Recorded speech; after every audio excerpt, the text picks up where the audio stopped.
abana b'abantu turihuta guca urubanza tukiyibagira bari abantu baducira imanza ntabwo ari abanyavyaha. Umunyamuryango w'inkingi ikomeye muri Wema Entertainment akanaba uwo no kwita ukuboko kw'iburyo kumuririmbyi yitwa Alvera Muhimbare. Nkundire kano kantu mbe ndakabwira abantu uza guteramana natwe araza kumva impamvu muri intro nashizemo kino kintu. Hari abantu bakunda kuvuga ngo ruriya n'urukundo rwo kuri social media warya indani barakubitana vyari kungora hatari urukundo gukuri none merewe nabi ntabwo vyari bikenewe ko ndanabivuga ko cane ariko kandi bingiye kubibwira abakunzi ba Alvera abatara abakunzi biwe abo bantu ntabwo ndabitayeho ubugiro yage n'abakunzi ba ariko ngiye kubwira abakunzi ba Alvera come on man. Alvera ameze neza, Alvera aratekanye, Alvera aramahoro, Alvera yuzuye amashimwe, abasohoye amate yabo bamuvuma barakoze. Ubu Alvera twavuga ko ari karahezagirwa ariko aracafuzwa kuraho kugeza ku rugero rwo kuwitwa umukozi w'Imana bivuga ko ari afise ubwambure bwiwe. Iyo niyo mihezagiro ga Bwana Jonathan wipfuriza mugenza wawe. Novuga ngo n'umugambi wa Satani yakoresheje abayoboke biwe. Chimamanda ntabwo ari umuntu mubi cyane muga kubera ko yahisemo kuba umuntu w'ukuri no mu kinyoma bitahura abantu baciye ubwenge. Ikibi gusa kica kihaba nuko aca agenda kugaburira abantu badaciye ubwenge cyane kuko benshi mu bayoboke biwe n'abantu bakira uko nyene hama ni n'abantu benshi batazi gukoresha social media hama hari n'abandi bagomba kuvyaza umusaruro kuri creation yakoze kuko nimba n'abari abahinga bari bakwiye kugenda kure mu buryo nabo badandazamwo kuko harababayeho kubera ko Chimamanda yavuze hama bagagenda bagatora ivyo yavuze. Chimamanda naba yabihevye nabo bazobura ivyo bakora. Ivyo akora ntiyitaye ku bantu, yitaye kuco ashaka gushikako. Chimamanda n'umuntu mu buzima bwiwe nta muntu yitayeho, yubaha uwo ashaka, yitaho uwo ashaka. Ivyo rero kwiyumvira ngo nunginga ikinyabufura kikuzane ko nabishaka arakikuzana ko atanabishatse arakubahuka ntacu mugira ameze nk'umuntu adandaza itabi. Tugende kubace bamwakira rero baraza baravuga bati tukeneye ngo wakera ego dukeneye video nkitangura kuvyumva nazi kari ibintu bikomeye ariko nagiye gusanga ari ibintu bisanzwe kuko nagiye gusanga abantu babivugana abantu basanzwe. Umuntu agerageza kwiyumvira biragoye kwiyumvira kubona ifoto y'umuntu uwo muntu utamwipfuza nawe.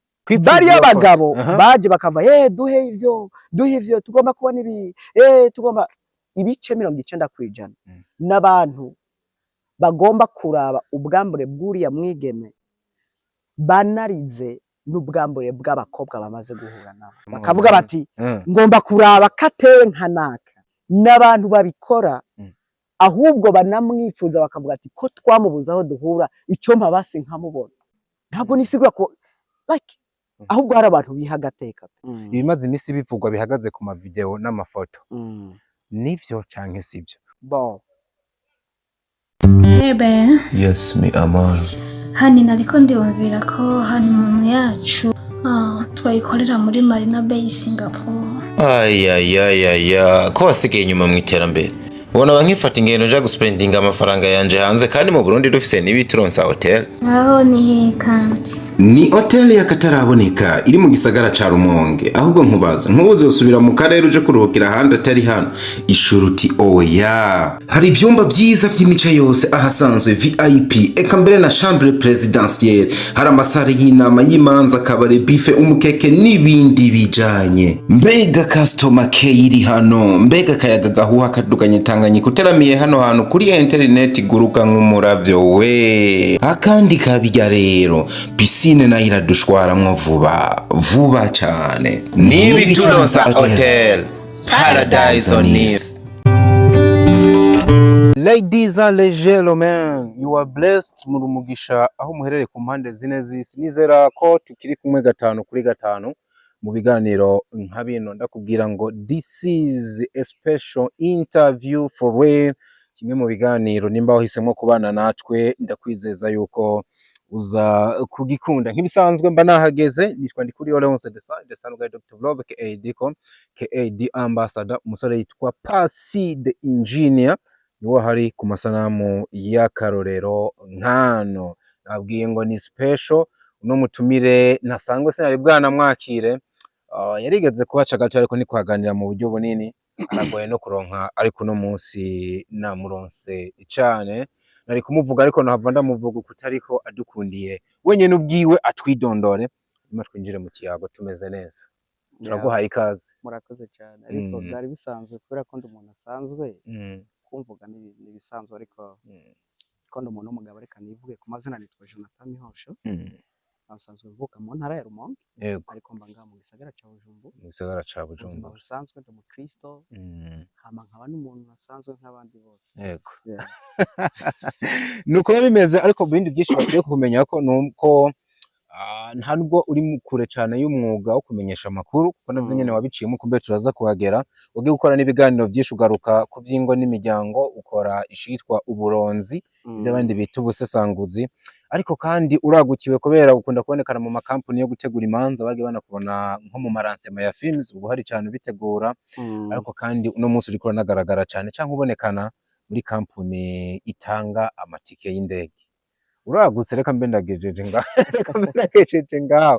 Akandi kantu noba ndabwira abantu banahagume, nuko uno munsi umuntu twakiriye ni umwe mu bantu ndetse umunyamuryango w'inkingi ikomeye muri Wema Entertainment, akanaba uwo nokwita ukuboko kw'iburyo kumuririmbyi yitwa Alvera Muhimbare. Nkundire kano kantu mbe ndakabwira abantu, uza guteramana natwe araza kumva impamvu muri intro nashizemo ikintu kimwe. Ikirundi kiragoye, na cane cane ko abantu baba bagomba kumva ibisobanutse cyane. Iyo uvuze ngo mu kuboko kw'uburyo, ako kantu numva umega karakaze cyane, karakabije. Iyo uvuga ati umuntu ari hafi mu bikorwa vyiwe, irakari kumvikana cyane. Nyene kuba hagufi mu bikorwa vyiwe, urugero uriko mbona uwo kwita ukuboko kw'iburyo kwa Alvera cabayibesha. Byose ni kubera ko ubuntu bw'Imana, kuko mubivuze naragaragaye kuri social media, mu biganiro nagiye nkora, igihe c'abakundana, ivy'ingo n'imiryango, narumvikanye ku mahadi atandukanye, narakoze ibiganiro bitandukanye vy'ubusesanguzi, ntiwabeshe. kandi uyu munsi ndi kugaragara mu bintu bijanye n'ivy'amatike y'indege, nafise agence ndandaza amatike y'indege, ifasha abantu bifuza kuja gutembera mu bihugu bitandukanye, abagenda kurangura, barondera amaviza yo kwiga, amaviza y'ubuzi butandukanye mu bihugu bimwe bimwe bishoboka. Ivyo ndabirimwo, kandi ndavyemanga kubera ko ni kimwe mu muhamagaro Imana yampamagariye. Yego. Uko ari byinshi cyane urabifatikanya bigakunda? Ahubwo numva ari bike, kubera ko muri je mba numva nshaka gukora cyane gusumba uko ndiko ndakora uyu munsi. Yego cyane. Kumbura ko wiciyemwe ibice cyangwa ukamufise bimwe bitangwa ama branch kugira bishoboke, sino uri umwe ku gacwe kawe. Mbona honyene nk'ibikorwa byo muri entertainment tukubonamwe biraremereye ku rugero rw'uko kwifatikanya n'ibindi, mbona bigoye cyane. Ntaragirirwa ubuntu ngo nsohoke igihugu, nahora nibaza ko nkora, ariko ngenda gusanga igihe nafata urugendo, novuga ko rwa rugendo rw'akazi, canke rwo kwiga business n'ibindi bitandukanye, niho nagiye kubona ko mu Burundi tudakora. Hama maze kuvayo numva ko nifuza gukora cyane, bivuze rero ngo ivyo nkora uyu munsi ni bike, kubera ko ndafise n'ibindi ndiko ndagura, na cane wavuze ku kintu kijanye no gutegura imanza. Gutegura imanza kiriya gihe byari bito cyane, kuko uyu munsi biragutse cyane. Uyu munsi narabigize igikorwa kidasanzwe, kirimo abantu bagera 100 mu maserivisi atandukanye, ni yitwa Event Heroes Security and Protocol. Vuba cyane mugiye kutubona uburyo gutegura urubanza. Wowe nubwo uzoba wasivye muri mariage, dushaka kuzozana ubundi umuntu asa nawe tukamuza, mukamwambika ikode, tukavuga ati wowe tuza, wowe wegenda uryame, turakuzanira umugeni, kubera ko tugomba kubikora ku rwego ruri hejuru. Harimo aba security, harimo protocole, dauphine, abajejwe amadekoro, abatamba, abaserva, abavuga amajambo, bino ngivyo. Biri ku rundi rwego. Hari ikintu abantu bomenya, umuntu akuravye uracana mu myaka mikeya, ariko urumva yuko ufise ibyiyumviro vyagutse n'imigambi myinshi. Wobwira iki ba bantu cyane cyane mu gwaruka uno munsi bavuga yuko igihugu cy'u Burundi kitakira uburonderero? Menga kugira umuntu atera imbere ategereza kuja hanje y'igihugu. Uburonderero bwa mbere ni mu mutwe w'umuntu. Iyo uvuze ko mu Burundi atata burondero buhari, ntabwo uzokwigera ubona. Utazi kubabaza umutwe biragoye kubona ubwo buronderero. bisaba ubanza ubabaza ubwonko ese none tungana miliyoni zingahe mu gihugu cy'u Burundi hano hantu si myinshi ibiharuro nibuka menga zari miliyoni 13 wibaza ko hanze hari miliyoni 3 ziriyo z'abarundi ntabariyo aya izo ziba ari nyinshi none nitubona bo baguma baduza amazu bubaka imiduga myiza mu Burundi irahari sharizwa idesharizwa none ucuvuga ko abo bantu babikuye here mu mutwe no gusenga no kwizera kabisa ico kirumvikana cyane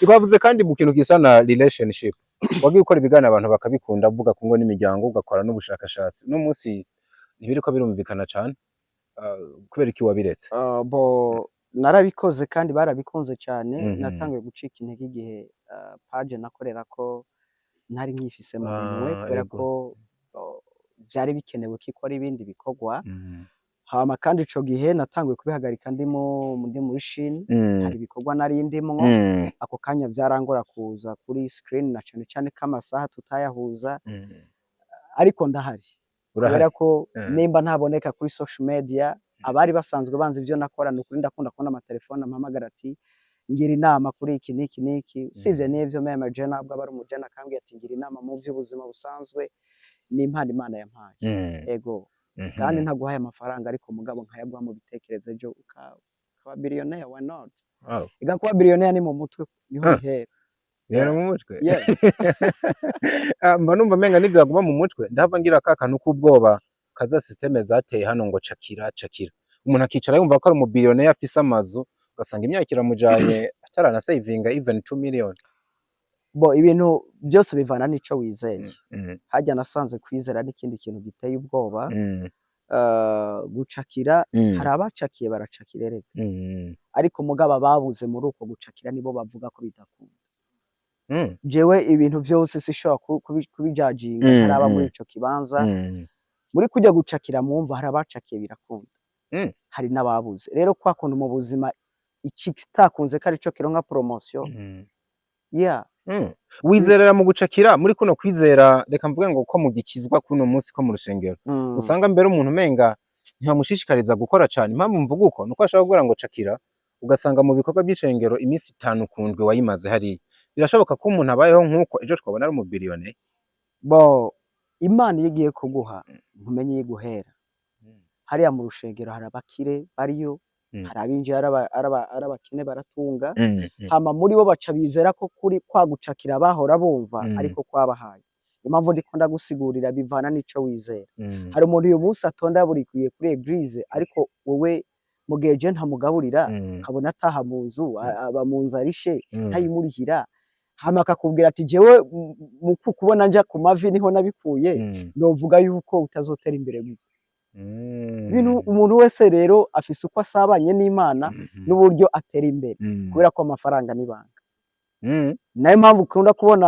Jemvuka mu Rumonge bakunda kubona abashehe bicaye kuri rudo umwanya n'umwanya n'agahawa ariko ku mugoroba ntiwamenye iyo ugasanga afise ibipe 10 ko nyene bajya baja mu mafaranga afise amahiyanse rero biragoye kujajinga umuntu murabiye inyuma buriya umuntu aragutse cyane bariya baja mu mugano w'amafaranga bayakora naje nakunda kugeza ugasanga ari karakini karatani muga hari amaverizo yavuga yuko ngo bariya batipe ngo baraja mu kuzimu ntibugeze kuba wumva ivyo bintu ngo bashobora kuba ari karakina tuyatuntu ngo barakoresha ibintu by'imyuka mibi ngo amafaranga akaza inyishu no kubwira imwe gusa amafaranga nibanga bisigura ko muri ryabanga n'ivyo bintu by'imyuka mibi bishobora kuzamo ariko still nibanga udashobora jewe dushobora guhora mfise 100 mugabo nimba ushonje saba ati ndashonje ndakugurira ariko ntumbaze ngo akwiye 100 bien sûr que oui shobora kuba ndarandaguruka shobora kuba ndarandasenga shobora kuba amafaranga nibanga ntushobora kumenya iyo umuntu yakura nabaryo ubona bakora ibigaragara hari umuntu ushaka gusanga adandaza boutique ariko hari amafaranga afise ntaranye na boutique sometimes hari abantu basettinga ibintu kugira basamaza abantu badakene kumenya mo abikora hashinga boutique cyangwa hashinga salon de coiffure ukaguma ubona vya 100 ukavuga ati Jonathan afise like business harya ariko mugabo jewe ndi mu mazahabu ndi mu bitoro mugasi nkeneye ko abantu bamenye ivyo bitoro ko ndabikorera kumbe ijya business abantu bazi ni uguhuma amaso amakuru bien sûr que oui ivyo birabaho ariko si bose babikora. Niyo mpamvu amafaranga ari banga. Amafaranga ni Aho urazaga tukaba tubona usa neza, urubatse urugo, madama wasa neza. Ntabwo amafaranga ukoresha umuryango yakura muri ibi biganiro ukora gusa. Hari wafise backup somewhere there. Hargiye haba rutuntu uravye nka bino bintu uza gusanga uriko uradusamaza ufise amamili. Oya siniko ndabasamaza muga bino bintu urabizi ushobora no kubikora ugasanga even gutunganiriza landlord n'ikibazo hatabaye uko tundi tuntu ejo ukaba waje mwibarabara nk'abandi bose kabisa. Ariko kubera ko kubw'Imana turaba je nizera ko ubuzima bw'abana b'abantu buhagaze ku buntu bw'Imana. Rero Imana iragutse cyane nayo mpamvu n'ivyo ikora byagutse cyane. For sure. Bisa twigarukire kuri relationship ni naho twari ko turanavuga n'ubundi mu bantu wagiye uravuga ko waragarutse ku muntu yitwa Fanny Ravine no kuvuga n'umugabo wiwe Norask canda bihindukiza waravuze kuri Norask ugaruka no kuri Fanny Ravine. Hari umuntu yambwiye ngo ntuzusubire kuza uravuga amakupure ngo uhere ku bagore ariko nta nico biba bitwaye uwo dukunda kumugaruka cyane kubera ko izina ryiwe ryari ryaranakuze imbere yuko ahura n'uno muntu ni na couple ikunze kugaruka cyane mu binyamakuru cyane iyo tugeze mu gisata ca cinema. Hari ikintu bikubwiye kubona abantu babiri barubakanye bitwa ngo bafise n'amazina bari celebre uno munsi urugo rukaba rwararamye kubera ko mu nkuru zagiye zirahaca hari ibintu byahaciye kenshi menga bariko barabatega iminsi mama ntibazorambana ejo bizosambuka ntibikunda. Hari ikintu bikubwiye kubona abantu uno munsi bigihagaze nk'umuntu nabonye ushobora kuba unasoma n'ibitabo by'urukundo. Ikintu no wabwira aho bageze uyu munsi n'intsinzi idasanzwe ku bantu batabakunda. Kandi ni n'ikiziriko c'abantu badakunda umubano wabo bashaka kuzokoresha mu kwiyahura. Akantu sinda kumvise neza no kuvuga ngo ni intsinzi ku bantu batabakunda ni n'ikiziriko gishobora kuzokoreshwa n'abantu batabakunda mu kwiyahura. Kubera ko to be honest ntabwo twegeranye cyane ariko baranzi ndabazi icyo no babwira ndumufana wabo. Wow. Nimba no banarigeze kuba kutabiyumvira kuko bibereye yari shatani yari cyaranshuka. Come on. Ubundi biragoye kubona abantu bakundana kurya bikanagaragara inyuma bakabikomeza kubera ko umwana w'umuntu araruha cyane. Nshatse kuvuga iki hari abantu bakunda kuvuga ngo ruriya n'urukundo rwo kuri social media barya indani barakubitana ibiki n'ibiki. My dear umuntu muri ubu buzima n'umuntu aruha cyane. Kwihangana indani uyu munsi agakubitwa ingumu ejo agakubitwa yindi hama ejo ukamubona kuri social media babanye neza ivyo bintu ntabwo bikora umwaka.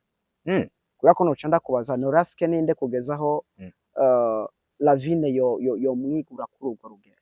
Hama Ravine n'umuntu ki uburyo Norask yo mwigura kuri urwo rugero ngamwihanganiye kuri urwo rugero. Just only true love hari muri bo. Bisigura ngo nimba ndiko ndakumva neza hatabaye urukundo nyakuri nta kintu umwe afise yo uwundi mugenzi we yo mu profitako cyo tuma yihanganira ivyo byose bakagumana. Ngo buzi ko urukundo rusumvye bukomeza urupfu. Ibitabo byeranda birabivuga. Rero je umuntu yizera ibitabo byeranda. Kwizera kwanje ndizera neza ko urukundo rusumba urupfu. Urukundo rurajustifia niyo mpamvu abahinga bamwe bavuga ati urukundo n'impumyi. Na uyu munsi hari abantu bo kubaza ati ese umugore wawe we yagushimye iki? Hari nabo babaza umugore ati wewe diko wamushimye iki? Ariko kubera ko ari urukundo nta mpamvu n'imwe ihari. Nico bahisemo kubaho mu rukundo. Wemera ko urukundo rushobora kubaho ataco ruhagaze atanyunga ata profit n'amahitamo. Profit yonyene n'amahoro. Bien sûr. Iyo uri ahantu kumva amahoro aho hantu kubera ko utohaguma. Norask hari nimba ari amahoro kandi biragaragara. Niyo mpamvu mubona bagitwaranye bavuga ngo nibamarana ngo n'umwaka ngo ndabarahiye abandi ngo Ravine ngazovyara ngahage yafise inda abandi bakavuga ibe bakabona amafoto ngabi nibiki like that. Respect. Banagarutse no ku kintu kivuga ngo Norask ngo arazimiye ngo gutwara umugore w'abana batatu ariko abandi bantu bakibaza ati ahubwo no muhungu nyene araniyahura ahubwo arananira kure hamwe norinda ngiri bakwe nkaba mu bantu bategura gutanga ubushimwe bw'abagabo bubatse no baza guhamagara Norask nkambwira ati my brother come here. Come on man. Atari kubera ko urugo rwiwe rumeze nabi ari kubera ko abagabo turikunda kenshi gusumba uko abagore bari bakwiye kubibaho. Ubundi biroroshe kubona umugabo ari we afise abana batatu akarongora umugore afise umwana umwe canke ata mwana afise. Aho nibaza ko ku bantu baciye ubwenge bumvise icyo cyatsi. Oya mu kibano niko bimeze, nanje nsubiza ubwenge inyuma mbona mingi ico kiroroshe gusumba. Bien sûr que oui. Ariko Noraske yakoze ikintu abantu benshi batokora. My brother, nshobora kuvuga ko nanje bijya ntari kubishobora kubera ko am a human being kandi nkunda kuba mukuri. Vyari kungora hatari urukundo gukora inkuru uri muri Noraske. Burya nibwo bita ubugabo. Tubyite ubugabo. Tubyite ubugabo cyangwa tubyite kwisakrifia. None kubera ki tuvuga ko Ndada yari intwari. Nuko yakoze ikindi abandi bantu batari gushobora gukora. None ubutwari ni iki? Ntuze Noraske rero tumwite incungu y'urukundo rwa Fanira Vince. Ni intwari.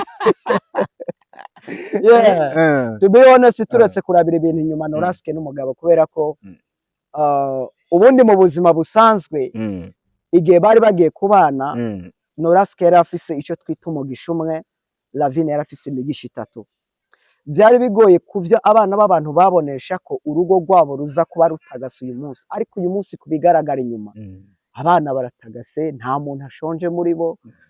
Lavine aguma atagatasa neza, aguma avyibuhana umugore aguwe neza, aguma yagize umugisha kuri Noraske, tuguma tubona aronka ubushimwe bijya nabironka kubera ko ari wenyene nuko afise ukuboko kumufashe guciye ubwenge. Buriya mw'abantu mwe nimba muza abagabo baciye ubwenge hanze bari muri entertainment, Noraske arimwo. Ntakabashuke bro, naciye ubwenge. Uziko ibi bintu ntari bwabyiyumvireko hajya muri no entertainment Noraske umufata nk'umwe mu bagabo baciye kubera ko uravye amabombe yamuguye ko ku majambo biki yabanje avuga ngo ndacecetse. Ni wa muntu imbwa ihuhuma akaguma yihanga amaso, imbwa akaba ari yihunga. Come on.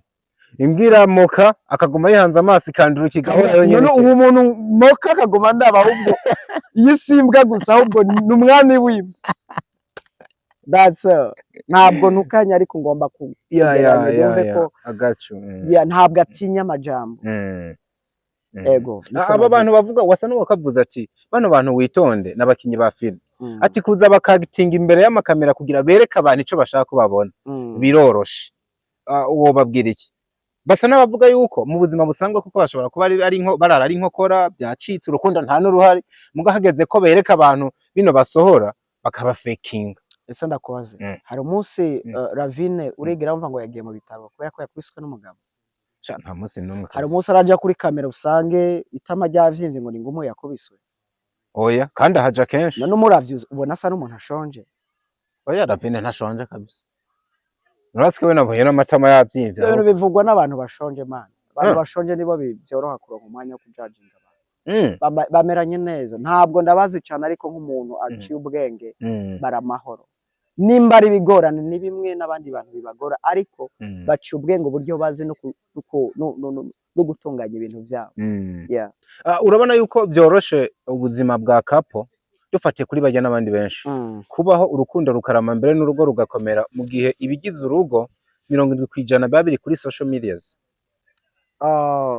Ega kibazo saho ubuzima buri ahubwo ikibazo abo bantu bazi kubimanaginga gute. Uko ari n'abandi bantu bari muri social media byanse suko batashaka kubaho neza ahubwo babuze umutwe wo kubitunganya. That's all. Noraske mu bagabo bari mu Burundi ni umwe mu bandi. Iyo tuvuze ibanga ndiko wowe uduha ivyo ushaka ko turonka. Je mu buzima bwanje meze nk'umuntu atunze imbwa zitarya ivyo zishaka kubera ku munsi umwe zondera umwana. Je ndazimenyereza ivyo nshaka azitegeka ivyo zikwiye gufungura. Rero iyo tuvuze ibanga ry'urugo nta rugo rubuze ibanga kubera ko nibaza ko uwo kubaza igitanda baryama ko ntacuze. Oya. You understand? Uwo kubaza douche bogeramwe wewe wovuga ibiri ubunyene. Oya. Okay, reka ndakwaze ibintu bisanzwe. Ushaka kuba waranatembereye ejo ariko ndabihamye je si waru. Siyo narindi. Wewe ivyo barari urabizi. Navyo nzi. Ibyo none sibanga. Naryo nibanga. None cyo mwita ibanga n'igiki ko mugomba gukomplika mwumve ko ibanga ari ngumu canke ari kubana nabi. ni kwa kuntu abantu iyo urenganya ahantu hari kuvuga urusazi muri kamere y'umuntu utitaye kari umwanda, urabizi ko muri kamere ahantu hari kuduma isazi haba ari umwanda, turahindukira tukaraba. Abantu turakunda ku ibintu bibi, ariko icyo nzi cyo nimba hari ibihe bibi babamo, wenda umuti wa mbere bakora barasenga canke bize uburyo bwo kubitunganya, hama baduha ivyo dukwiriye kuronka, babona bakeneye ko turonka, ibidakenewe n'ivy'iwabo. Bihuje n'ikintu natangiye mvuga yuko uritabira n'ibikorwa bya filime Amaranse mu buhari, uri inshuti ya hagufi y'abakinyi ba filime benshi mbere nka bose, byumvikana yuko bino bintu nabifisemwo ubumenyi. Hari umuntu nakiriye ejo bundi yitwa ko ari umwanaliste, sinza kumujajinga ngo siwe canke niwe, ariko ndafatira ku byo yavuze. Aravuga ati burya Fanny Ravine bamwubahe, ni umwe mu bantu bazi no kwidandaza. Aho navuye mu by'urugo rwiwe, ariko nagumye hagufi ku by'akazi. Ariko kandi ni umwe mu bantu bazi kunyeganyeza imbuga biciye ku ma content arema. Ati mu gihe abandi bakinyi ba filime benshi bomwigirako, hari ikintu kinini byotanga bakisununura. Agaruka mbere atanga akarorero kuri bagenzi we, harimo uwitwa Mimi Mireille, agaruka no kuri Kado Havere. Imbere yuko tugera ku bandi bakinyi ba filime, nimba hari ibyo bomwigirako, uremera ko Fanny Ravine bino bintu bibiri abishoboye hafi kurusha abandi bari kumwe? Bon, reka nkubwire, sindiko ndabavuga kubera ko tuzinanye cyane, ariko ntaco turapfa, je mpagarara mu kuri konyene. Hitaye ngo umuntu n'uyu canke avuka ha canke abayeho uku canke amariyiki, sindabagaburira ntibangaburira, ariko ukuri konyene niko gukenewe. Uriya mudame sinzi ko yanaciye no ku ntebe y'ishuri yiga amashuri cane, ariko umuravye ibintu akora ni umuntu w'umuhanga. Uko Fanny Ravine bari bazi kwanza ko agiye kurongorwa agasama inda atazongera kugaragara, ariko n'igihe yari afise inda ikintu warakibonye kweli, afise inda yagumye afurapa. None nta hantu yatwaye award afise inda. Yego none biva ko n'umwana muri we yari amurimo, yavuga ati mama just wihagarara. Ni umuntu yagaragaye atigeze agwa hasi, n'igihe yaguye hasi yaraguye hasi kubera ko abishaka ko yicara. Nshatse kuvuga ngo mu bahanga dufise mu gihugu arimo, kubera ko filime yiwe ntabwo wewe ivyo agwaye nimba utabikunze yita ku babikunze. Nico kintu wewe akora, yita ku bantu biwe, ntiyita ku bantu atarabiwiwe. Wowe uvuze ngo ibi bintu ni bibi, wamubonye uko arashonje bagwanye, we ntakuzi. Niyo system yakoresheje, niyo mpamvu umubona cyumva ngo mu bagore baciye ubwenge, kuba yaramenye yuko iyo competition hari y'abagore baciye ubwenge nibwo bwenge. Uko n'abagore bita ko baciye ubwenge batigeze babibona, ahubwo babonye byasohotse. Uri kuranyuma, abari mu tuntu twinshi mu influencer ibiki n'ibiki, cyose ukibaza none uyu muntu byagenze gute. Hari ibintu je ngenda mbona kuri social media nkabona bamuhaye tuzi, kubera ko nivyo rero iyo tuvuze kwidandaza nukazi icyo ashaka. Ibyo bintu uvuze byo birahagije kugira tuvuge nk'akarero ngo Mimi arafise ico yo kwigira kuri Fanny. Bien sûr que oui. Kudacika intege. Mimi se yarazicika kugera. Uvereza ndagutera inkuru.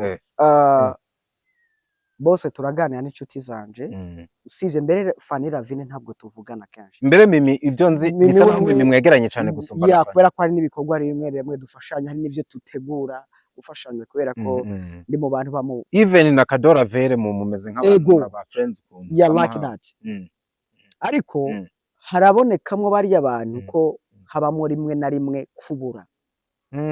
Iyo tuvuze kubura bacafye igicapo ca filime gusa. Ariko Fanny Ravine nimba filime waramubuze wacubona ngo solution couple, uwo yashinze na studio. Urumva ntabura utuna creya, uvyanka ubikunda utegerezwa kumubona.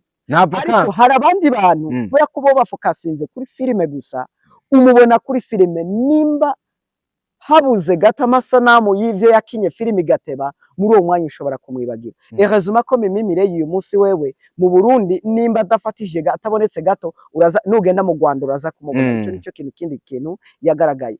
Rero Fanny Ravine ari muri byose. Umva wowe ugomba mubwira uti kwamamaza Pampers, ugomba mubwira ati ngo wamamaze condom, ntiyitayeho condom icari cyo, yitaye icyaza gukuramo. Uwo ni wo mu business. Do you understand? Ariko ndabizi ko Mimi vyo umugora ko aza gupromotinga Primus. ariko rero abantu tuhagaruke. Do you understand? Ngira Imana we nawe uri muri wa mugwi novuga ngo abantu bakijejwe. Bien sûr. Nubwo ano mafaranga akenewe numva uri kurahagarara kwanu ka smartness gutahura business. Birakwiye yuko umuntu ari muri industry y'umukizwa nk'ubu Primus imubwiye atamamaza ikiyeri. Yohaguruka akaja kucamo. Jewe kuco nizera nico nemera Primus kuyamamaza ni bisanzwe. Kubera ko papa wanje nimba yinwa ntiyamvyaye. Arakuvyaye. Nawe ko twicanye ntushaka kuyinwa. Ariko papa wawe ndazi uramuha ubutumwa ati muze nimba kiyinywa. Hebe bino bintu ntibiri mu mugambi w'Imana kwanje nico nshaka. Nimba wowe umva ko mu kwizera kwa Primus atari kibazo, I don't care. Hama hari ibintu tuzana vyo kwizera tugahuza n'ubuzima busanzwe. Ubundi uhagaze mu kwizera cyane nta kintu nakimwe wokora. Umugabo hava wigisha abantu ngo bagwe naninda kuzi nk'umukozi w'Imana. Bave kubyo bimise. Ijambo ry'Imana rivuga ngo mwoye kugenda nk'imbura bwenge. Uri hari abantu bazi ko Bibiliya yanditswe n'Imana. Ariko muri Bibiliya na Satani aravuga, abadayimoni baravuga, Yesu aravuga. Oya, ibyo sindavyemeye. Bavugwamwo, novuga ngo bavugwamwo, mugabo abadayimoni ntibavuga. Satani aravuga muri Bibiliya ariko na Yesu yarigeze avuga muri Bibiliya. Avugwamwo n'abanditsi barazanye ivyo yavuze. Ego begeranya mu gikintu cishwe ijambo ry'Imana. Urazi igihe Yesu yari karageragezwa na Satani. Satani n'umuji n'umumesha. Satani akwereka ibintu byiza avuga ati ubwami bwose ndabuguha. None ntiyari Satani yari kavugwamo.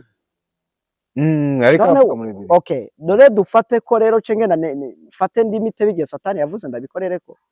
Bibiliya ni ikintu usoma ugakoresha ubwenge ugahitamo ivyo ukwiye kugira ko. Niyo mpamvu uyu munsi hari ama-eglise twemera Kristo dukoresha Bibiliya imwe, igitabo c'indirimbo imwe ariko tutari mu kizu kimwe twagiye isabane. Why? Ibicaniro biratandukanye. Ivyo rero tugiye muri ivyo no abasanga ngiye muri wako tuvuga ati nk'akararo kabona nka Mimi arubahutse ariko aramamaza nka Kondo ngo nuko yaronse idiri miliyoni 100.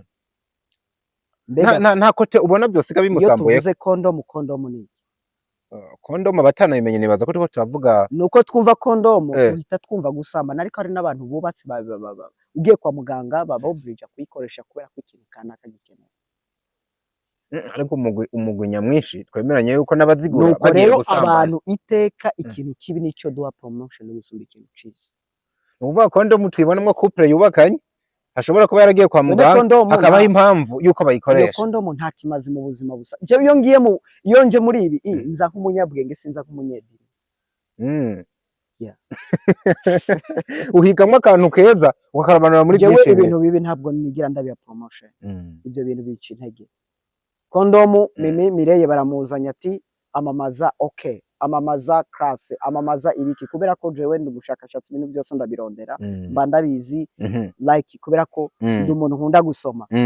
Muri ico gihe bakamubwira bati wewe uzovuga uti ku bantu mwubakanye mugomba gutandukanya imvyaro mukaba mubona mudashobora kwihangana mukaba mubona mudaja kuri methods nizi ariko mwumva ko mushaka gukoresha iki gikorwa.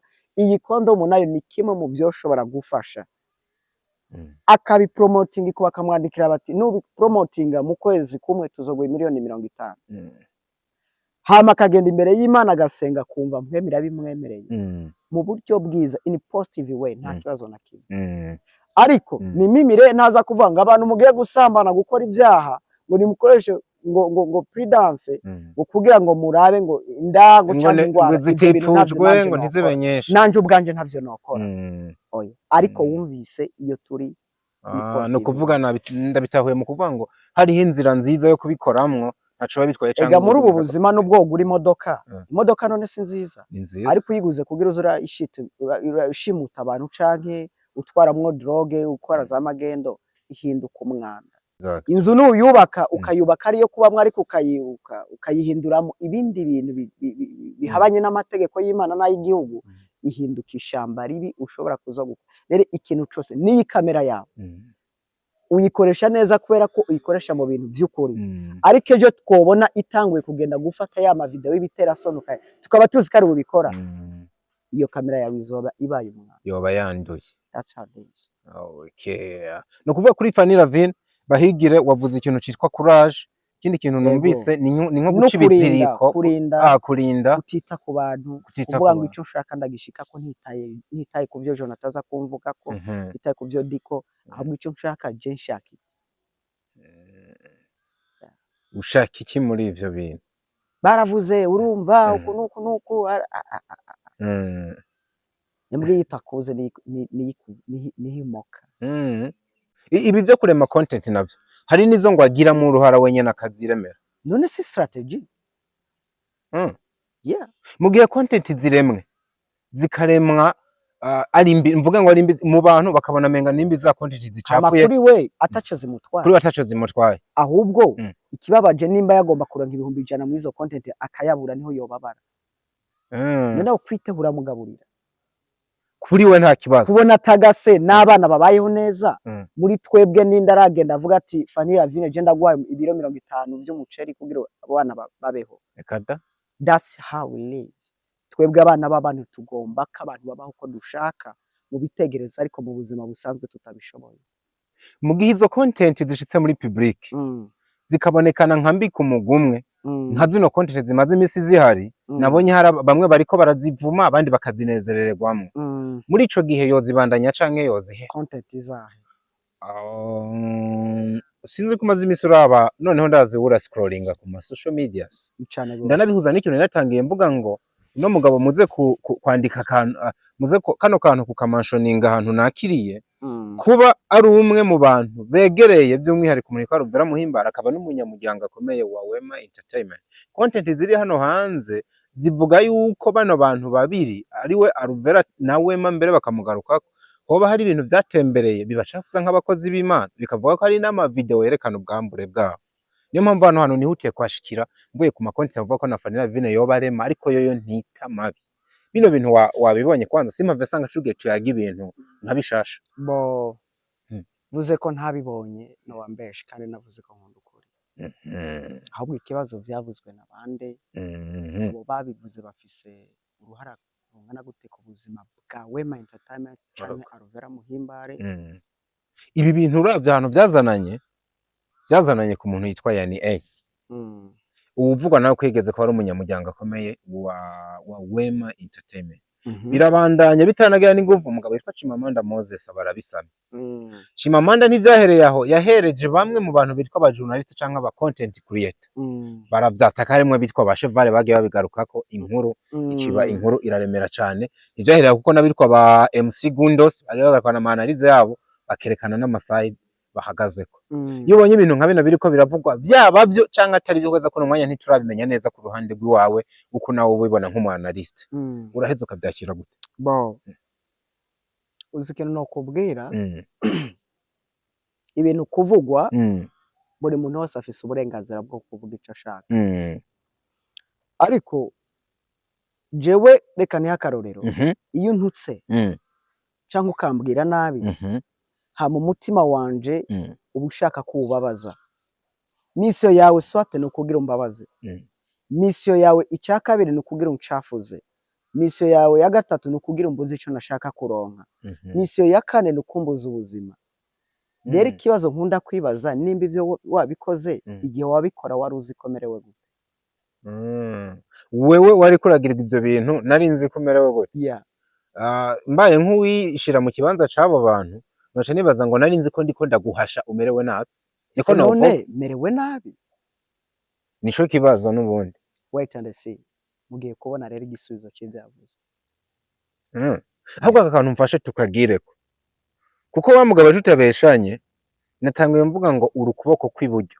Abantu ntibavyumva kutayo cyangwa bavyegereza umutima cyane ariko bashaka bafata ijambo rivuga ngo uri umwe mu bantu begereye Aruvera ku ruhande runini. Aruvera ahari muri no mwanya merewe gute?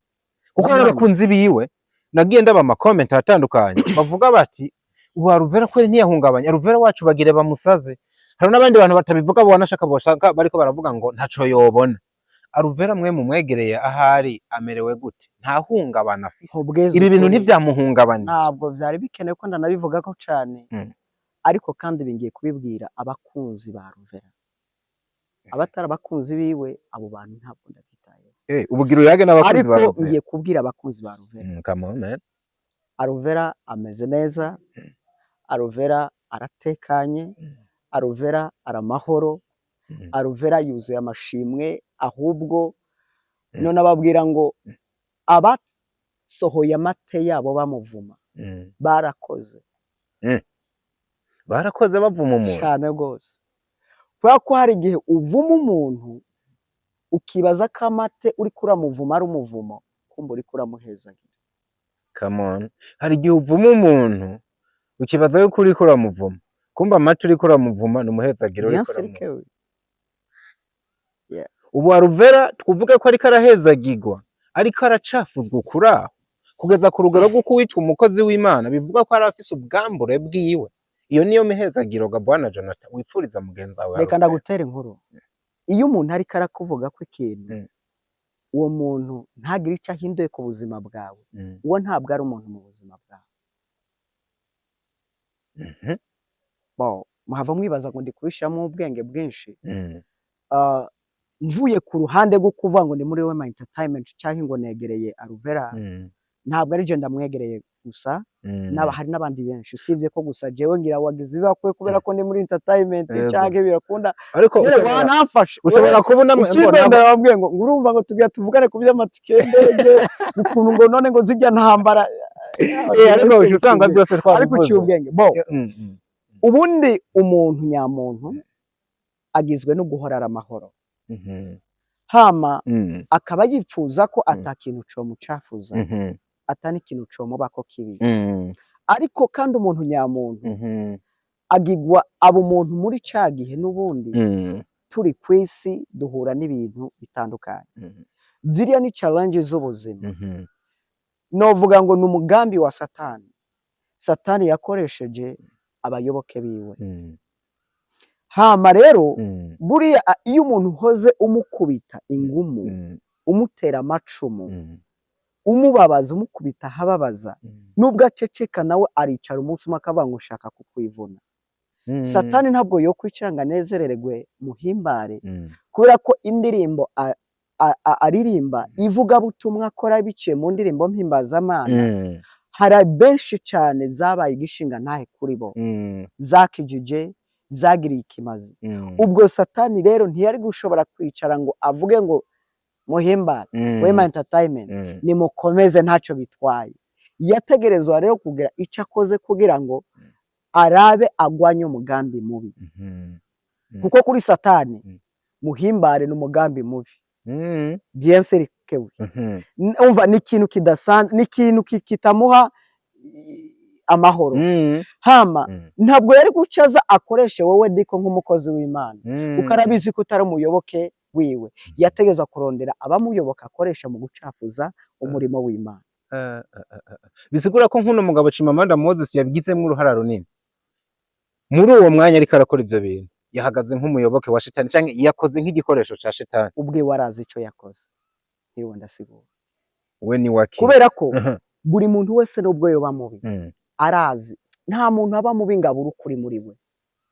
Chimamanda reka ndabasigurire, ntabwo nashaka kumuvuga ko cyane, ariko n'umuntu, ariko nagenda babwiza ukuri jewe nk'umuhinga mu byo kugerageza kwimvira canke kwanariza ibintu. Chimamanda ntabwo ari umuntu mubi cyane, ahubwo strategy yahisemo gukoramo ibintu niyihakwa kuba mbi. Kuri twebwe abantu tugomba kumuhitiramo uburyo abikoramo.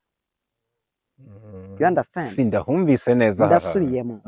Chimamanda ntabwo ari umuntu mubi cyane, n'umuntu nk'abandi bantu bose, ahubwo uburyo abikoramo tubona ko ari bibi cyane, kubera ko umuco wacu na twebwe abantu ari twe tugomba kumuhitiramo uburyo abivuga cyangwa abikoramo.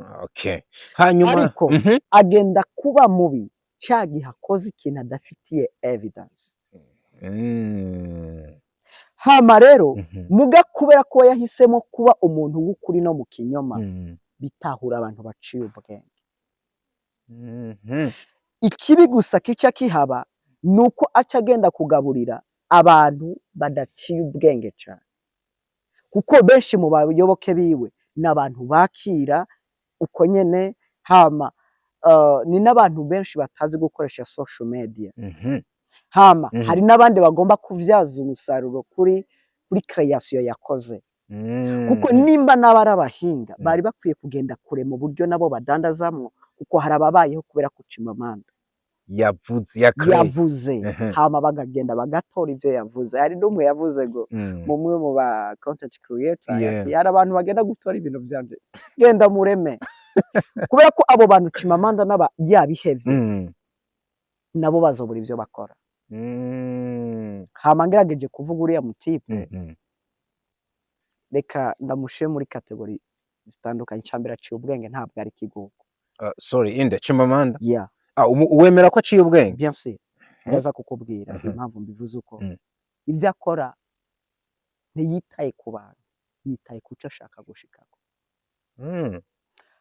Uriya mutipe twebwe tuba tubuja harya ibi n'ibi iku ibikini, mwebwe ntabitayeho.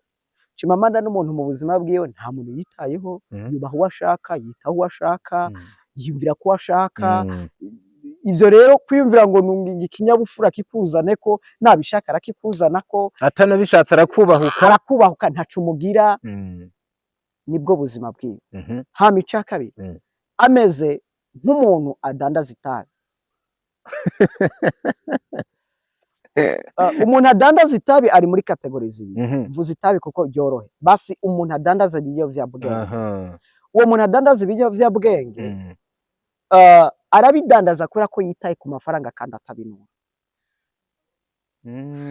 Canke akaba yarabinyoye cane bikamwonona akavuga ati je simpfa ndumwe, reka ndabidandaze ndonka abo dupfana. Ica kabiri simpe jenyene. Ico cari ica kabiri. Ica gatatu ndiko uraza kumva ivyo ngomba kuvuga. Umuntu aciye ubwenge mu buzima busanzwe turagwara. Umuntu avomisa ico yariye. Bivuze ngo ico umuntu atanga kenshi nico kiba kimurimo. Niyo mpamvu hari ivyo nabonye avuga ati je politique sinofata. Ikimurimo nico kimuvamo. Iyo wadashwe wari ubugari bw'umwumbati ntabwo uza kudahwa ubw'ingano. Ica kane jewe ntabwo mfana umupira, ikintu nkunda mu buzima no gusoma. Wambaza nk'aba president ba Afrika, politique ya Afrika, ndakunda politique atari kubera ko ngomba kumenye politique. Kubaza mu affaire ya Iran, Israel, ni kugira ngo menye, jewe ndakunda kumenya isigeze he, biye kugenda gute. Ivyo bintu nivyo wombaza. Mugaye vy'umupira sanzwe ndi umufana wa Real Madrid by the way, ariko nagira ngo ubwize ukuri ozana miliyoni 50 ati mbira abakinyi 10 bo muri batanu bo muri Real Madrid ntabonzi. Nyine ndi umufana sanzwe. Yego. Ariko buriya nubona umuntu aguma avuga ikintu, ico kintu swate aragikunda. Canke aragikora. Abantu bakunda kuvuga ibintu vy'amakuru y'ibinkino y'imipira, ndafise abagenzi iyo bamuka abavyeyi babo abana bavyaye ugasanga niyo bazomugura niyo yaciye ibintu byose imishahara, uwo muntu nuko yitaho umupira, ugasanga arabizi nuko akunda umupira. Umuntu rero swate ibimuvamo swate nivyo akunda, nivyo akoreramwo, canke abivyaza umusaruro atitaye ku bandi bantu. Tubandanye turi kumwe. Sinzi ko uriko uratahura iyo ndiko ndakumva. Tugende kubace bamwakira rero baraza baravuga bati tukeneye, hari terme bakoresha ngo wakera. Ego. Dukeneye video. Voilà, naho nashaka kugera kuri public canke kubahise bamwakira. Niyo mpamvu nakubwiye ngo Chimamanda jewe nta n'umbwira ngo mucira urubanza, nta rubanza no mucira kubera ko aciye ubwengazi byo ashaka kuvuga n'ivyo agomba gukora. Ahubwo ikibazo ese ico yashaka yaragishitseko canke ego canke oya. Nimba yaragishitseko twe ntitubimenya, nimba atagishitseko ntitubimenya. Ahubwo kumbure ko wabivuze unabizi ico ashaka n'igiki mbere ko cugera kuri babandi bantu bahise babisama.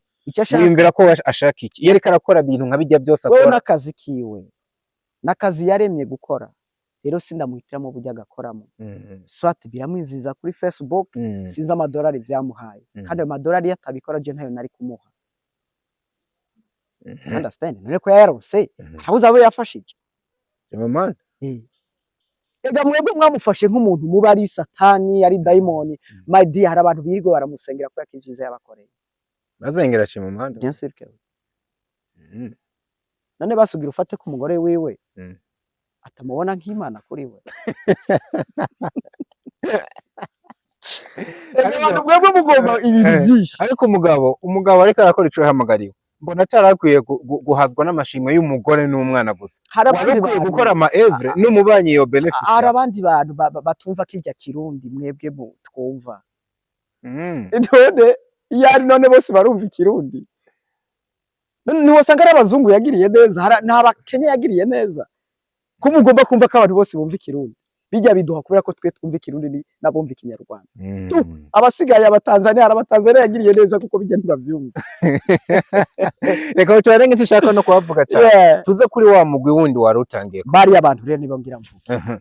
Nukuri nk'umuntu ari hafi yiwe jewe nta kintu na kimwe cace kuri social media ntakwirikiranye, kandi nkitangura kuvyumva nazi ko ari ibintu bikomeye, ariko nagiye gusanga ari ibintu bisanzwe, kuko nagiye gusanga abantu babivugana, abantu basanzwe. Nk'umuntu agerageza kwiyumvira, biragoye kwiyumvira kubona ifoto y'umuntu uwo muntu utamwipfuza nawe. Aho turi ku ruhande rw'abagabo. Question mark.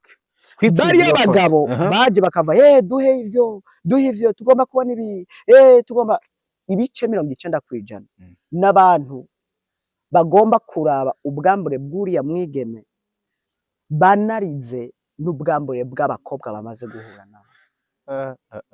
Bakavuga bati ngomba kuraba kateye nkanaka.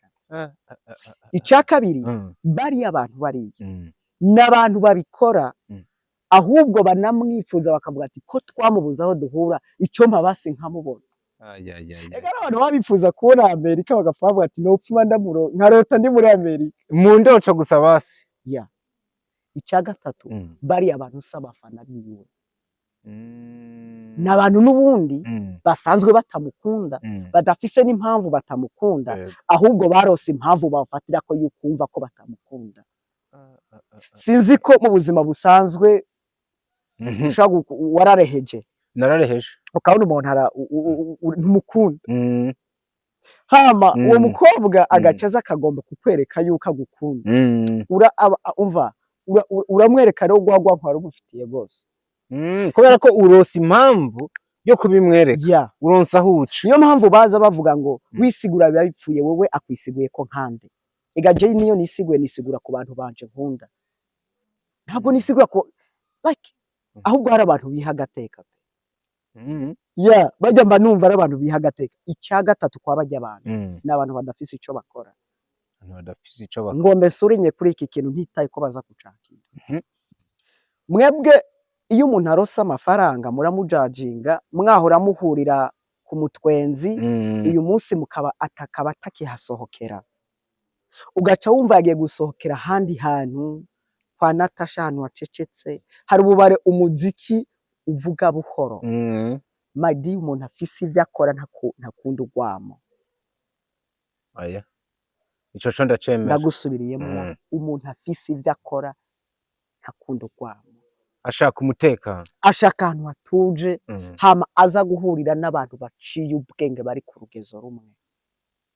Jewe iyo tugendana ugatera imbere ntitube tukigendana simbabara, kuko mbanzi yuko ntacuza kunkurako. What do you mean? Ushatse tubihuze na Ruvera be nino saga kuri ico kino canye umuherejeko, ushaka kuminingi bari abantu baje baba talkative. Buri imbwa ntikuga ikuzi, yitakuze ntikoma induru. You understand? Sorry. Icya kabiri ngo ubura tacirimo niyivuga. Icya gatatu umuntu atagira icyo akora cyane, niwe muntu afise umwanya wo kuvuga ku bandi bantu. Buriya nubona uri kuvuga, let me say this, nufata umwanya ukantekereza, uzomenye ko ndakurenze. Oya, nshobora no kukwiyumvira ko bwana Jonathan mvuga ati no muhungu aranteye ikigongwe, mwa bino bintu ariko arakora kweri ntiyazimiye, nkamara umwanya ndakwiyumvira ko mvuga ati nzomuhamagara mihosho ndamuhanure ko ino nzira yafashe yarazimiye. Iyo tuvuze muri iyo nzira, ubwo n'ubugwaneza ufise bwo gufasha umuntu, ariko umuntu usumba ntabwo muvuga nabi, ahubwo umuntu usumba umuyumvira ko kumuzamura. Ariko uriya muntu uvuga nabi, ugomba kagwa, wiyumvira ukavuga ngo hari abavuga ngo agira mu modoka ngo ujye urira indege uteramira ko buri munsi ngo yambara neza umva iryo ni shari rikuzuye urakenye nturuhe my dear wowe ufise business uvyukira ko gukora ufise imishinga ugomba kwiyumvira gukora ufise parcelle ugomba kugura ufise amamodoka watumye ko ari karaza ufise imizigo uri kura shipping iri kivuga iva Dubai za Chine ufise business zawe uri kurakora urifise ubwo yo kuza kwiyumvira ku muntu muvuge you don't have that time kuko ntunaronka n'umwanya waba kwitura ufise umwanya wo kuvuga ku bantu uzogende uze uraraba bari abantu batukana ibishego bavuga ibitagira ikimazi bagomba ko diko atemba bagomba ko dikaba nabi uzogende urane n'ama profile yabo question mark they are useless ibintu bafise baba bariko barakora ivyo ndabizi ndabihamya ndigishinga nta kuri wa hari umugabo wavuze ugera ku bantu bane abari bifuza zijya video umugwi niyumviriye muri uno mwanya uwo budashoboka uvuga ngo nta woba yayishaka kuvuga ngo reka ndabe bya bintu bavuga ko ari ukuri canke ko ari ububeshi ariko none bikumarira iki umenye ati vya ya nkuri maze imisirikira kumbe bya bintu nivyo canke se ndakubaza ikibazo kimwe urafise umuvyeyi mama ego uwo kumva ko mama wawe reka dufate okay next example yanyoye agacupa akaboregwa ego hamukumva ati yamara igitenge cakorotse uburyo ukunda mama wawe wo kwirukanga utora cagikwemba ugiterera hirya canke wo kwirukanga ugitora ukimushira hari uburyo no gitora nta na muravye ndakimushira urakoze cyane nico gikorwa cyambere no ukunda rero nubwo aba yaguye mu ikosa ugenda gupromotinga rya kosa urafuka mukamusenga abamukunda batitaye ko vyari byo batitaye ko bitari byo baramusengeye baramubwira ngo humura bagenda guhura nawe kubera ko azi ico yahamagariwe anatahura n'isi y'impwemo basangana umusoda akomeye ahubwo babwira ngo ahanye na hanye niho nkwiye kwambarira ubwamba umusirikare rero yari karagwana bakarasa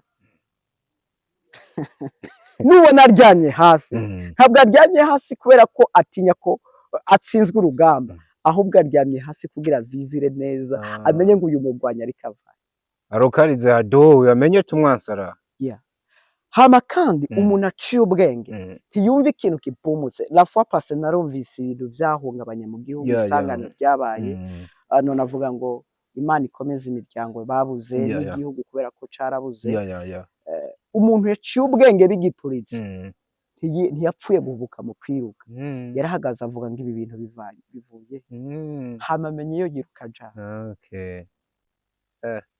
nuko bimeze sinzi ko nakunanije sinzi ko ibyo washobora I like it ntabwo mbanaje hano nk'umucamanza mbanaje hano nk'ijisho canke nk'umunwa uvugira abene gihugu niyo mpamvu ngira ivyo ndakubaza nkagira n'ivyo nitabiriye hamwe tukabirekera public yamara wagiye uvuga ibintu byinshi usana bivugiye mu migani ndashaka mu buryo bworoshe duhereze hano hantu ibimaze imisi bivugwa bihagaze ku ma video n'amafoto nivyo canke sivyo kugira ni kwasanga ari byo bavuze ikintu nakunze tuze gusengera mushiki wacu ko birashika umuntu akanyerera dusanze atari byo naho nimba harabo twoshikariza gusaba imbabazi bagende bafukame basaba imbabazi ko bacumuyeko bon nivyo ku bantu bipfuza ko bibavyo ariko kukuri kw'abakristo ntabwo ari ukuri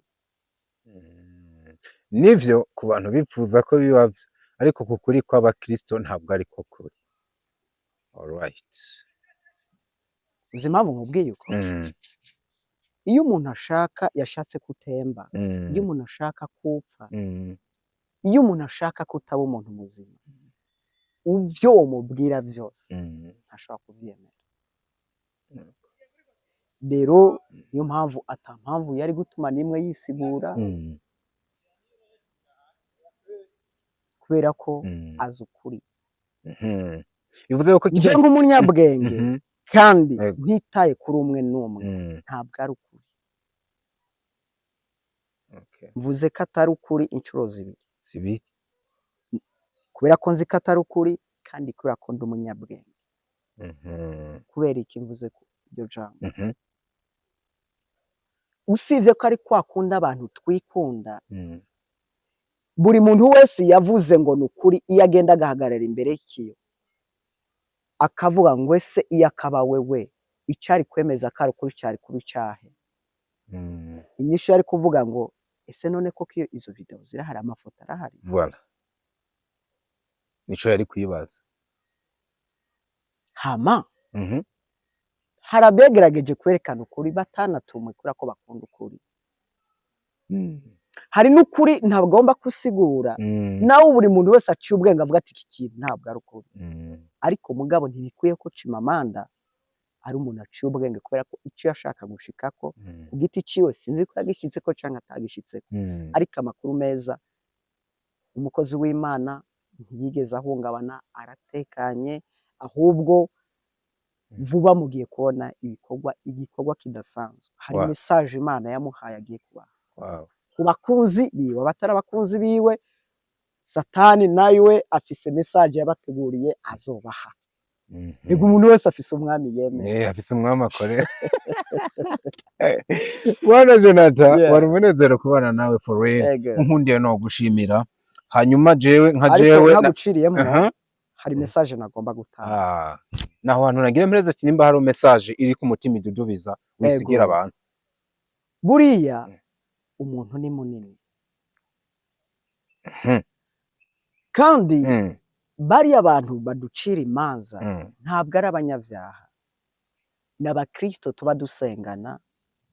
Ni nayo mpamvu mu rushengero habayo kwihana. Abapenegote bo aho bihanisha urabibona baraja gufukama. None ko nimba kwitwa umukristo bitotuma hari cyitwa icyaha cyo guca iruhande, kubera iki mu rusengero iteka duhora twihana. Nagira nkubwiza ukuri, nugwa mu caha kanaka ukica umuntu, abazokuvuga se abantu babicanye. Oya, ni abantu bigira katarabicanye. Mu majambo make nagomba kuvuga ngo hari abafatira umuntu muri kahise kiwe. Nta ibice 98% ntidukunda kahise kacu. Oya. Uzi impamvu? Genda utore ifoto wifotoje 2012 niyo fotoje uyu munsi. Eba, uronagira n'isoni yo kuyiraba. Uravuga ngo yaba byakunda ifoto ntabwo nari kuyifotoza. Iyo ni kahise konye.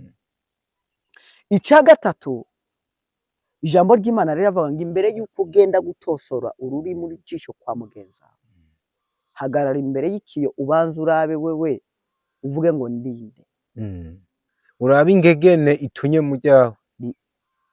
Kubera ko uyu munsi aha hanze twogenda tukavuga ngo reka buri muntu wese tugende dufate wewe diko tugende dufate ikekra kinini tugishire muri ville bacishemwe ivyo wakoze.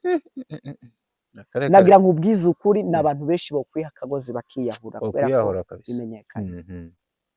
Rero mu buzima busanzwe abana b'abantu dukunda ibibi gusumba ibyiza. Niyo mpamvu twebwe iwacu bizotugora ko dutera imbere kuko tuba dutakaje umwanya ku bintu bica intege abandi bantu. Niyo mpamvu wumva no kuroga vyoroshe kuko ntitugomba batuje imbere. Ariko jewe nkunda umuntu ari anje imbere kubera ko iyo mu buzima bwanje nacafye igicapo c'ingazi karya mfata kugira ndoge n'umuntu aba ari imbere yanje aciye ubwenge canke yateye imbere. Kuko uyu munsi ntoronka aba businessman bagenda kurangura mu Bushinwa, bagenda mu hanze, none agence yanje idandaza amatike noshoregwa nande. Hamwe abantu bose bocika barozi mu Burundi bakagenda nk'indege. Numva noca ndondera business nkora business yawe yo bipfuye cyangwa nabo cyangwa nanye nkaca ngenda kurondera intaro. Bocuja gucurisha intaro. Rero haba Kristo dukunda Imana. Mwene so nahungabana.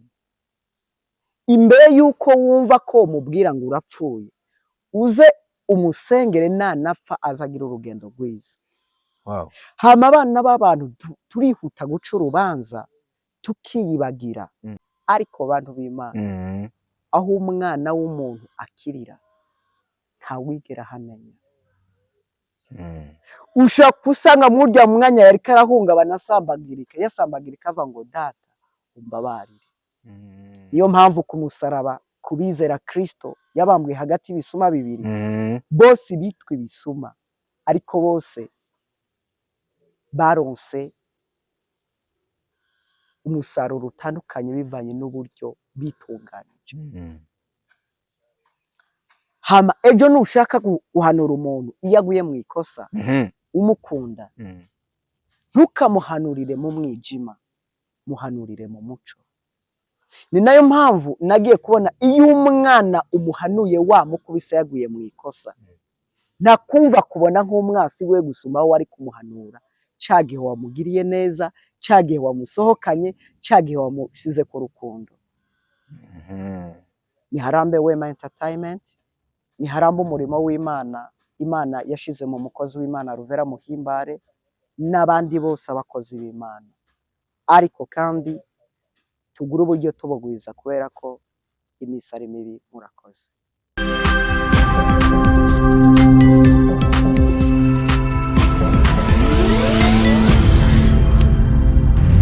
Digo Entertainment.